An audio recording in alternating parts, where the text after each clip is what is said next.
What are your takeaways with the Dolphins coming up with a huge, shocking result by beating the Bills 21-19? I'm glad because I'm a Miami fan, so obviously I'm happy that we won. But from the perspective of a Miami fan for years, we've been known to get off to a slow start, sometimes having a good D, but that nothing has changed. Our offensive line still sucks. Armstead was dealing with a foot. Greg Little was in and out of the game. I mean, we didn't play as well as I hoped, but a win's a win. The Dolphins played up to snuff. Let's just put it that way. Obviously, Tua Tagovailoa has been under the microscope since he's been drafted, and we thought for a little bit, he got rocked, and we thought that he was going to be out for the game with what looked to be a concussion, and we'll get into that a little bit later. He ends up coming back into the game, and Miami ends up holding on. Now, granted, it was a very, very close game. It ended up being what I would assume a very defensive battle, which is the complete opposite of what Kyle and I had predicted. But both teams played pretty much as much as you, excuse me, as well as you would expect. I would have liked to see the Miami Dolphins run the ball a little bit more. I've had about enough of saying that that the Bills need to run the ball more. Kyle and I talk about it every single freaking week. It's like if it's not Josh Allen, nobody running the ball. And outside of Josh Allen's 47 yards, there were only 13 rushing yards 13 rushing attempts between Zach Moss and Devin Singletary. You throw in James Cook's one rush, and then you have 14. So it's like they don't necessarily run the football as effectively as they should. Josh Allen also threw the ball 63 times.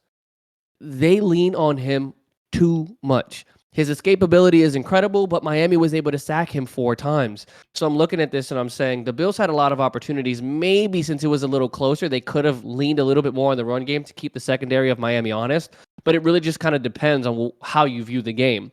Tua, again, goes 13 of 18 for a $186 with a touchdown. He was only sacked 1 time with a passer rating of 123.8. So very efficient, very accurate as we know him to be. And of course, Jalen Waddle is the leading receiver here with 102 yards total with a 45-yard long reception.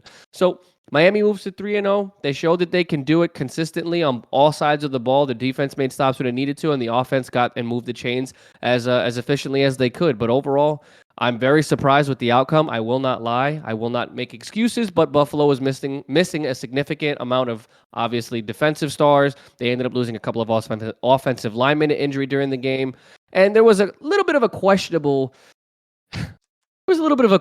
call, well, not call necessarily, but a questionable officiating moment, should I say, where Isaiah McKenzie looks like he was going to be able to run and put the ball down, but he has to legally hand the ball off to the referee. And it looked like the ref was kind of taking his time as he knew the clock was ticking. Buffalo had no timeouts.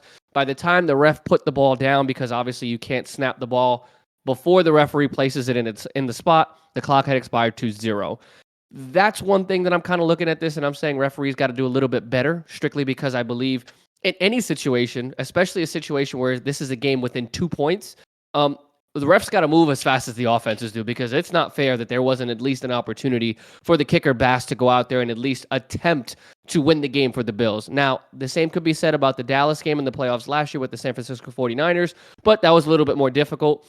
I'm just saying, as a ref, you can't stroll your way to the line of scrimmage knowing that there is a game on the line. If it's a blowout, it's a whole different concept, but this is a game within 2 points, a division game.